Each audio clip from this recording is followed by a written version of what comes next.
Welcome to all. देखिए हम लोग ग्रुप सी का कुछ इम्पॉर्टेंट क्वेश्चन देखेंगे, ठीक है, जो CSIR रेट में आया है और 4.75 मार्क्स का होता है। तो ये हम लोग के लिए काफ़ी इम्पॉर्टेंट होता है अगर आप कुछ क्वेश्चन को करेक्टली सोल्व कर देते हैं, ठीक है। तो देखिए ये दिसंबर 2012 में ये क्वेश्चन आया था। मेनली ये लीनियरली इंडिपेंडेंट और लीनियरली डिपेंडेंट का जो कॉन्सेप्ट है उससे रिलेटेड क्वेश्चन है। आपको जो है n greater than equal to 3 के लिए दिया हुआ है कि u1 से लेके un तक आपका लीनियरली इंडिपेंडेंट है, ठीक है, वेक्टर स्पेस ओवर R में। u0 को 0 लेना है और un+1 आपका un होगा, ठीक है। vi को ऐसे डिफाइन किया गया है, w को i को ऐसे। तो आपको यहाँ पे बताना है कि यहाँ पे कौन कौन सा ऑप्शन करेक्ट होगा। तो देखिए 2010-2011 इस तरह का दिया है। तो यहाँ पे हम लोग इसको ऑड और इवेन लेके चलेंगे, यानी एक बार आपको n जो है वो इवेन दिया हुआ है तो आप इस पर बात कर लीजिए, ऑड दिया हुआ है उस पर बात कर लीजिए और w पे भी बात कर लीजिए, ठीक है। तो n greater than equal to 3 से ही स्टार्ट हो जाता है। तो हम लोग n को जो है पहले ऑड ले करके ले लेते हैं, यानी 3 ही ले लेते हैं, ठीक है। तो उसमें हम लोग पहले देखेंगे कि मेरा कैसा जो है v1 v2 vn होता है। तो आप देखिएगा तो v1 जो है वो क्या होगा, वो होगा मेरा u1 + u2, ठीक है। v2 जो है वो हो जाएगा u2 + u3 और v3 जो है वो हो जाएगा u3 + u4, यही होगा, ठीक है। अच्छा, अब देखिए यहाँ पे ये भी आपको देखना है कि जैसे un+1 क्या है, un है, ठीक है ना। तो यानी ये कि अगर आप n को 3 लिए हैं तो u4 आपका क्या है, अगेन u1 है, ये ध्यान देना है, ठीक है। तो u4 को हम लोग यहाँ पे क्या लिख देंगे, अगेन आप लिख देंगे इसको u3 + u1 ऐसे, ठीक है। तो अब हम लोग ये v1 v2 v3 को अगर चेकआउट करना है कि ये लीनियरली इंडिपेंडेंट है तो हम लोग इसको एक मैट्रिक्स में देख सकते हैं, ठीक है, v1 v2 v3 का। तो v1 v2 v3, ठीक है, इसके लिए आप एक मैट्रिक्स जो है वो बना लीजिए। तो ये आपका बन जाएगा इस तरीके से अगर आप देखेंगे तो, ठीक है। u1 u2 u3 लेके चलेंगे तो 1 1 और 0, u3 0 है, फिर इसमें आपका हो जाएगा 0 1 1 और ये आपका u3 + u1 है तो ये हो जाएगा 1 0 1, ठीक है, ये हो जाता है ओके मैट्रिक्स फॉर्म में। अब यहाँ पे हम लोग देखेंगे इसको अगर, तो थोड़ा सा इसको अगर आप ये कीजिएगा, ऑपरेशन कीजिएगा, ठीक है, ये हो जाएगा 1 1 0, ठीक है, 0 1 1 तो ठीक है। R3 को हम लोग R1 से R3 में R1 को माइनस करेंगे तो ये आ जाएगा आपका 0, यहाँ आ जाएगा -1 और ये आ जाएगा 1, ठीक है। अब फिर से हम लोग अगर इसमें ये कर दें, जैसे यहाँ पे हम लोग क्या किए थे, R3 - R1 किए थे, अब हम लोग यहाँ पे ये कर दें 1 1 0, ठीक है, 0 1 0 0 1 1 रहने दें और R3 में हम R2 को ऐड कर दें, ठीक है। तो यहाँ पे आपका ये आ जाता है, R3 वाला आ जाएगा 0 0 और 2। तो हम लोग ये देख रहे हैं कि मेरा रो इक्विवेलेंट फॉर्म में आ गया, ठीक है, और तीनों में पिवोट है, इसमें भी है, इसमें भी है, इसमें भी है, ठीक है। तो ये क्या है, ये आपका v1 v2 v3 पूरा क्या हो गया, आपका लीनियरली इंडिपेंडेंट हो गया। तो ये आपका ऑड वाला में काम कर जा रहा है, यानी अगर 3 में काम कर रहा है तो चूँकि फॉर ऑल n का केस है तो ये वाला ऑप्शन तो हम लोगों का करेक्ट हो जाएगा, बी वाला, ठीक है ओके। अच्छा, ए वाला को चेक करते हैं। तो ए वाला को चेक करने के लिए हम लोग n को ले लेते हैं 4, इवेन ले लेते हैं, ठीक है। देखिए कैसे देखेंगे, तो देखिए अगर हम लोग 4 लेते हैं n को तो फिर क्या है, un+1 आपका 1 है तो आपका u5 1 हो जाएगा, मतलब लास्ट वाला आपका 1 आ जाएगा, ठीक है ना।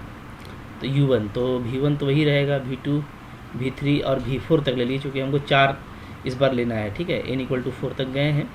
तो u5 को हम लोग लास्टली u1 लिख देंगे। तो अब इस को फिर से हम लोग मैट्रिक्स फॉर्म में लिखते हैं तो ये आ जाएगा 1 1 0 0, ठीक है। फिर इसमें आ जाएगा आपका 0 1 1 0, क्योंकि आपको U1 से लेके U4 तक चलना है, ठीक है। फिर यहाँ पे आप देखिएगा तो हो जाएगा 0 0 1 1, और इसमें आपका हो जाएगा 1 0 0 और 1, ठीक है। इसको भी आप देखिएगा तो हम लोग अगर ये देखें यहाँ पे, तो यहाँ पे भी अगर आप कुछ ऑपरेशन लगाते हैं तो हम लोग ये देखेंगे कि अभी जो आपको है इसको चूँकि आप इससे ये कर दीजिएगा, ठीक है। R4 में जब आप माइनस कर दीजिएगा R1 को, तो ये आपका क्या हो जाएगा, ये आपका हो जाएगा, ठीक है, 0 0 हो जाएगा, और यहाँ पे -1 और ये 1 आ जाएगा, ठीक है ना। फिर इन दोनों का ऑपरेशन लगाएंगे तो देखिए 2 ऑपरेशन लगाइएगा आप, तो 2 ऑपरेशन लगाने के बाद, ठीक है, ये जो हमको आएगा ये आ जाएगा, क्योंकि यही बस हमको ठीक करना है, बाकी तो ठीक ठाक है। तो ये आपका आ जाता है 0, ठीक है, -1 होगा तो ये हो जाएगा आपका 0 0 और 1, ये आ जाएगा। तो अब आप देखिएगा फाइनली, तो इसमें भी हम लोग यही देखेंगे कि पिवोट्स हमको मिल जाएगा चारों में, ठीक है, यानी जो नॉन जीरो रो है वो आपको 4 आ जा रहा है। तो इस केस में भी ये क्या है, आपका लीनियरली इंडिपेंडेंट है, ठीक है, चारों। तो ये भी आपका करेक्ट हो जा रहा है। अब यही सेम काम आपको W1 से WN तक में करना है, ठीक है ना, और ये लेकर के तो आप लेके कीजिएगा। मैंने तो चेक कर लिया है, ठीक है। तो आपको ये चेक करना है, जैसे मैंने A और B चेक किया है, तो आपका C भी आ जाएगा लीनियरली इंडिपेंडेंट, और D भी आ जाएगा लीनियरली इंडिपेंडेंट, ठीक है। इसमें आप ये ध्यान दीजिएगा, जब आप W1 लीजिएगा तो U0 से U1 आएगा, U0 + U1, और U0 को आपको 0 लेना है, ठीक है ना। ओके, इस तरीके से आप करके देखिएगा। U0 को आप 0 लेंगे, ठीक है, तो सिर्फ U1 बचेगा।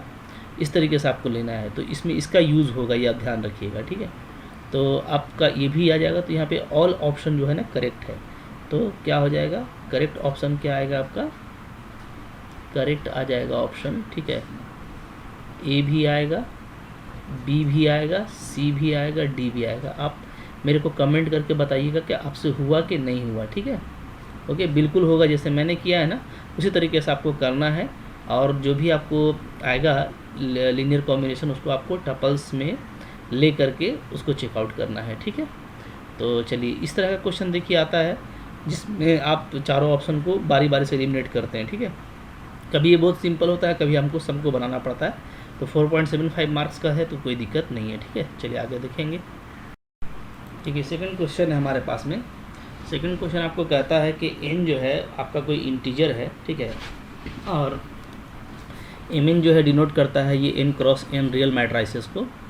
b कोई आपका n साइज का मैट्रिक्स है, ऑर्थोगोनल मैट्रिक्स है, ठीक है ना, ये इंपॉर्टेंट है हम लोगों के लिए।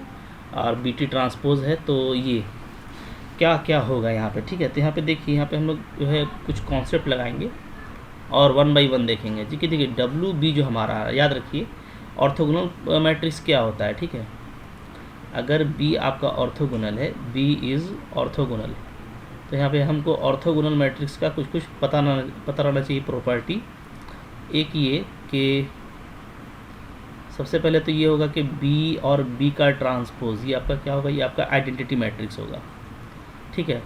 तो यहाँ से हमको ये चीज़ निकल जाता है कि BT क्या होगा, B का इन्वर्स होगा, ठीक है, क्लियर है।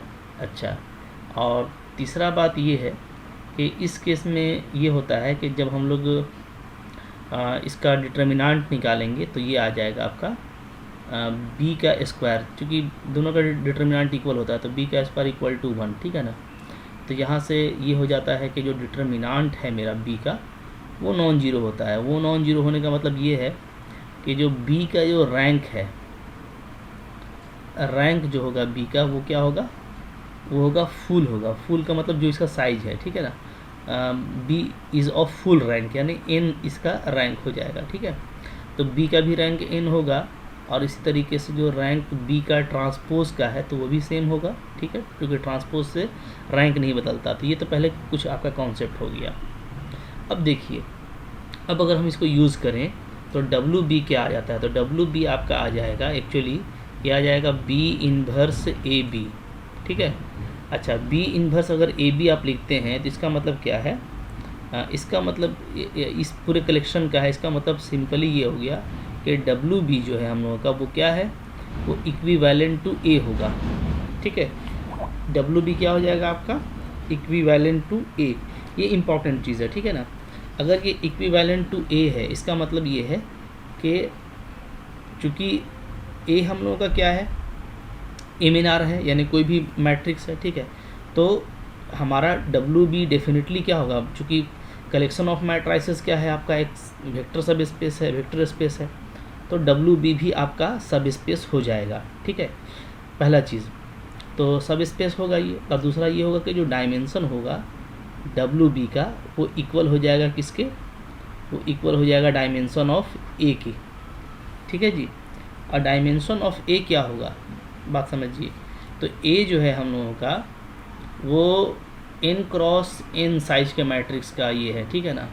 तो n क्रॉस n साइज का मैट्रिक्स का डायमेंशन क्या होता है, तो n क्रॉस n ही होगा। ठीक है, चूँकि हमको पता है कि 2 ऑर्डर का मैट्रिक्स है तो उसका 4 होता है, तो इसका n क्रॉस n होगा। ठीक है, अच्छा n क्रॉस n का मतलब ये है कि आप इसको लिख सकते हैं क्या, रैंक ऑफ b। ठीक है, और एक n को आप लिख सकते हैं रैंक ऑफ b का ट्रांसपोज। तो ये वाला ऑप्शन देखिए करेक्ट आ रहा है, और ये आपका आ जा रहा है चूँकि ए के इक्विवेलेंट होने का मतलब ये है कि यहाँ से जो डब्ल्यू बी है आपका वो क्या होगा, वो आपका set of n cross n matrices होगा। ठीक है, तो ये बी और सी आपका ऑप्शन करेक्ट है। तो करेक्ट ऑप्शन क्या आ जा रहा है, करेक्ट ऑप्शन आपका आ जा रहा है एक आपका बी नंबर और एक आपका सी नंबर। ठीक है, बाकी आपके 2 रॉन्ग हैं। तो यहाँ पे देखिए ऑर्थोगोनल मैट्रिक्स का आपको कॉन्सेप्ट यूज़ करना था, तो जब भी जो कॉन्सेप्ट है वो कॉन्सेप्ट आपको लगाना है अच्छे से, तो आपका काम बिल्कुल ईजिली हो जाएगा। ठीक है, और ये भी याद रखिएगा कि जब भी इस तरह का होता है, ठीक है, 2 मैट्रिक्स में, तो वो लोग क्या हो जाता है, आपस में इक्विवेलेंट हो जाता है। ठीक है, तो डब्ल्यू बी भी एक तरह का मैट्रिक्स ही होगा, तो ये दोनों आपस में क्या हो जाएगा, इक्विवेलेंट हो जाएगा। ठीक है जी, चलिए आगे क्वेश्चन देखेंगे हम लोग। देखिए इस बात क्वेश्चन नंबर 3 है हमारा। ठीक है, तो 3 ये आपको जून 2014 का क्वेश्चन है। ठीक है, ये भी आपका, तो इसको देखिए, इसमें आपको भी दे रखा है, एक वेक्टर स्पेस है ओवरफील्ड एफ, और इसका बेसिस है बी। ठीक है, और उसके बाद कुछ स्केलर के साथ में सी डिफाइन किया गया है एक सेट।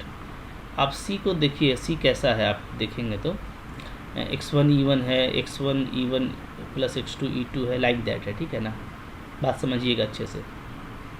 ठीक है, तो ये जो कलेक्शन है, इस कलेक्शन को अगर हम लोग देखें तो आपको ये कलेक्शन कैसा नज़र आएगा, मैं आपको दिखा देता हूँ। ठीक है, यहाँ पे आपको इसको अच्छे से समझ लेना है, क्योंकि एक बहुत अच्छा प्रॉपर्टी है, ये प्रॉपर्टी से रिलेटेड है। ठीक है, तो बेसिस और बेसिस का इस पैटर्न का लीनियर कॉम्बिनेशन लिया हुआ है।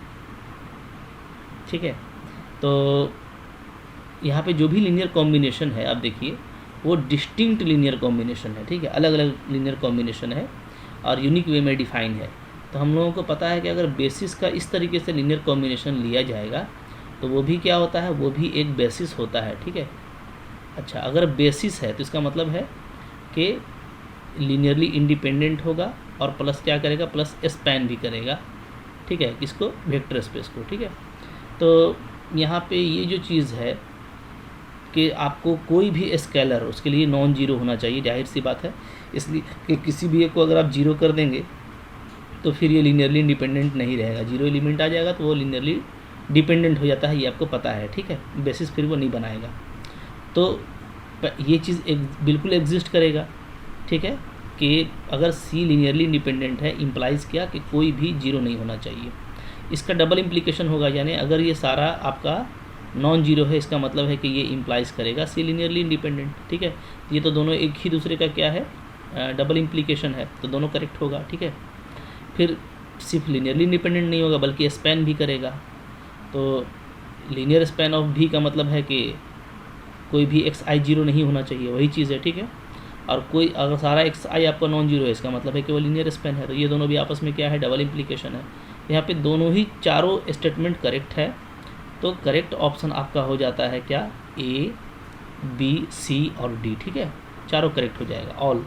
अब यहाँ पे देखिए, यहाँ पे मैं आपको दिखा देता हूँ कि इस तरह का अगर आप कॉम्बिनेशन लेते हैं तो आपको फ़ायदा क्या होता है, ठीक है। जैसे देखिए मैं 4 लेके आपको दिखा देता हूँ। अगर मैं बी की बात करूँ, ठीक है, बी मेरे पास में मान लीजिए E1 है, चलिए 3 ही ले लीजिए, कोई दिक्कत नहीं है, E2 है और E3 है, ठीक है। चलो E4 ले लेते हैं, 4 ये है, ठीक है। तो आपको पता है ये सारा स्टैंडर्ड बेसिस होता है, ये आपका 1 0 0 0 है, ठीक है। इसी तरीके से ये आपका 0 1 0 0 है, ये आपका 0 0 1 0 है, ठीक है। और ये वाला आपका लास्ट वाला 0 0 0 1 होता है, ये स्टैंडर्ड बेसिस है, ठीक है। इसके हिसाब से जब हम लोग सी को देखते हैं तो सी हमारा क्या हो जाता है, देखिए सी को अगर आप मैट्रिक्स फॉर्म में लिखिएगा तो x E1 है तो ये आ जाएगा x1 0 0 0। इन दोनों को ऐड कीजिएगा तो सेकंड वाला आ जाएगा x1 प्लस x1 x2 0 0।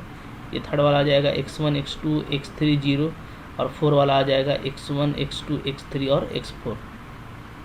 इस तरीके से आएगा। तो ये आप देखिए, ये आपका क्या है, ये आपका है लोअर ट्रायंगुलर मैट्रिक्स। और इसका डिटर्मिनेंट वैल्यू क्या होता है, तो डिटर्मिनेंट वैल्यू होता है प्रोडक्ट ऑफ डायगोनल एलिमेंट, ठीक है। तो ये आ जा रहा है। अब ये आपका सारा अगर नॉन जीरो है, ठीक है, तो ये नॉन जीरो आएगा। कब आएगा, इफ़ क्या आपका जो भी एक्स आई है वो नॉन जीरो होना चाहिए फॉर ऑल आई 1 2 3 4। तो यहाँ पे हम लोग 4 तक का बात कर रहे हैं, तो 4 तक का। अगर n तक का बात है तो सारा n तक का भी आपका नॉन जीरो आना चाहिए। समझ में आ रही बात ना। तो देख रहे हैं आप, अब ये नॉन जीरो आ गया तो इसका मतलब है कि ये क्या है, लीनियरली इंडिपेंडेंट है। लीनियरली इंडिपेंडेंट है तो चूँकि ये बेसिस तो होता ही है, लीनियर कॉम्बिनेशन है, ठीक है, तो स्पैन तो करेगा ही करेगा। तो लीनियरली इंडिपेंडेंट हो गया तो लीनियरली इंडिपेंडेंट वाला भी प्रॉपर्टी चलेगा और आपका स्पैनिंग वाला प्रॉपर्टी भी चलेगा डबल इम्प्लीकेशन के साथ में, ठीक है। तो देख रहे हैं ये इसका कॉन्सेप्ट है, क्लियर है।